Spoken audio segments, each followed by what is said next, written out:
What's up, everybody? My name is Scott Plante. I am a singer-songwriter. I'm a fitness enthusiast. But today, I want to share with you how you can cure yourself from a panic attack disorder through fitness and meditation, and why I believe that they work. So, what qualifies me to give you advice on healing yourself from a panic attack disorder? I've suffered from a panic attack disorder, post-traumatic stress, and bipolar depression my entire life. Up until now, where I've found a way to live my life in a state of peace because of the practices that I did over an extended period of time that healed my brain and caused me to live a healthier way of life. So, as a child, I grew up in a very, very unstable environment, full of violence, fear, anxiety. My parents were constantly fighting, fist fighting. One of my earliest memories as a child is my mother busting into the back of the trailer that we grew up in and chasing my father out of the house with an axe because she was ready to kill my father. Now, as a child, what that does is that puts you into a state of panic. Basically, what happens is you have three sections of your brain. That's what some scientists have classified for the level of response inside of the human brain. So you have the neocortex, the limbic system, the midbrain, and then you have the reptilian brain in the back. Now, the reptilian brain is responsible for fight, flight, freeze.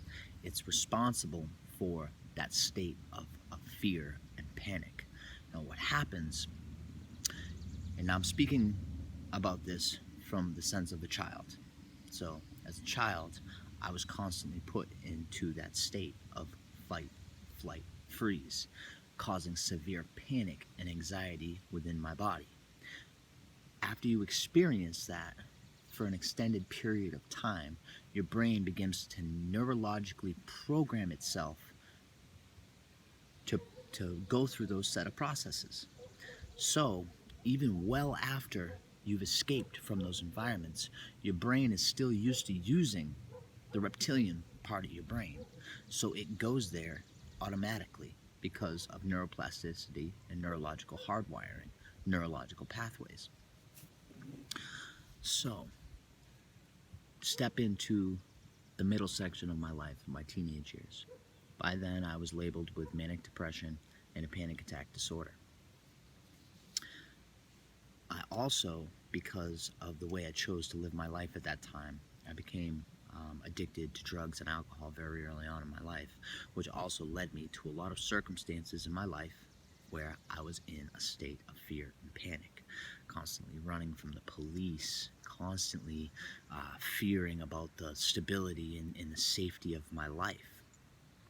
Step into the later years of my life, drugs and alcohol destroyed my life and caused me to be sent to prison for 3.5 years. In prison, you're in a constant state of fight, flight, freeze. It's such a high stress, anxiety-ridden, violent environment that your body is constantly in a state of survival. And many things can lead to your brain transferring to the reptilian part of your brain and causing these things inside of you. Domestic violence, even social ideas and belief systems can actually trigger your brain to go into a survival mechanism, because we create these ideas and these belief systems around social ideas as to where we should be, what we should have materially. So what we actually do is we're programming our brain to believe that those things are for survival. So when your body goes into survival mode and it believes that it's going to lose, that's like if you have a home, you have a car, you have all these things, but something happens in your life where you lose those things. If you think about it, if you have air to breathe, food in your stomach, and water in your body to survive, there should be no fear or anxiety attached to those circumstances, because the only thing that you should be worrying about in your life is survival, and you're surviving. But we've reprogrammed our brains through social beliefs to believe that to have these things is survival. So what happens when you lose them, you're attached to them, causes suffering, transfers your brain to the reptilian part of your brain where your survival mechanisms are, and also where the physical responses to your body are. So panic, elevated heart rate, you can't breathe, you're sweating. I'm going to teach you how to bring your body from that state, use a different part of your brain so as that it takes the focus out of that part of your brain, because I believe that through focus you can transfer your brain from the reptilian part of your brain in the back to the neocortex in the front, where your conscious activity plays out, and relieve yourself from anxiety and panic. Now, after my entire life living in a state of fear and panic, my body was biologically programmed to be in that state. So well after I got my life back in order and have a safe environment, I was still having daily panic attacks. And I'm not talking about life anxieties that are caused from life circumstance that are actually healthy things. They're good for you. Regular daily anxieties are actually their guiding systems. So if you're coming to a situation in your life that is creating negative emotions inside of you, that is God, that is your body telling you that you need to take an action. And your action is to veer away from the things that are causing you negative emotions. But for me, I had a disorder. So basically, I could be safe and content watching a movie in the peace of my home, and boom, all of a sudden, I'm in this severe state of panic. Adrenaline is pumping through my body. It's causing my vision to distort, making me feel like I'm going to black out. But that's because I had spent such a big chunk of my life in a state of fear, in a state of survival and panic, that my brain was biologically hardwired to transfer to that part of my brain. So this is what I did. For starters, I couldn't stop the attacks at first. So my goal during the times of my attacks was to lower the intensity of the attacks. I did that through no means of narcotic drugs. I used lavender essential oils. I used copaiba essential oils from doTERRA. I used mindful practices. During all of this that I'm about to teach you, you have to learn to be your own coach. Be vocal about it. Don't allow yourself to be a victim of your own brain. When a negative thought comes into your brain, don't let it consume your brain. Do not attach to it. Understand that it is a thought that is triggering emotions. Be your own coach. Tell yourself, okay, this is not permanent. I'm going to get through this. I need to focus and get myself through the suffering that I'm enduring at this moment in time. That is one of the biggest things, to be mindful and be your own coach. And like I said, be vocal about it. Speak it out loud. You will get through this. Speak it out loud to yourself, so you're very aware that you're coaching yourself through your own issues. Now, you're going to use the supplements, calming supplements, to lower your heart rate during the attacks. So what will happen is, over an extended period of time, the attacks will become less severe, less severe, less severe, because you're lowering the level of intensity that's happening, and you're neurologically programming your brain to be less susceptible to the severity of the attacks. Now, the key to curing yourself, though, is so when you're going through these attacks, your brain, the reptilian part of your brain, is very active, because that is the part of your brain responsible for that level of panic. That is the part of your brain that is now releasing all these negative hormones in your body. It's releasing the cortisol, it's releasing the adrenaline, causing you to be in this state of panic. So, if you can find a way to use a different part of your brain, if you can find a way to transfer from the reptilian part of your brain to the neocortex, it will take away the attack. It will relieve you of it. And the two best ways on the planet to do that is meditation and exercise. The reason being is because both of those things take very intense focus.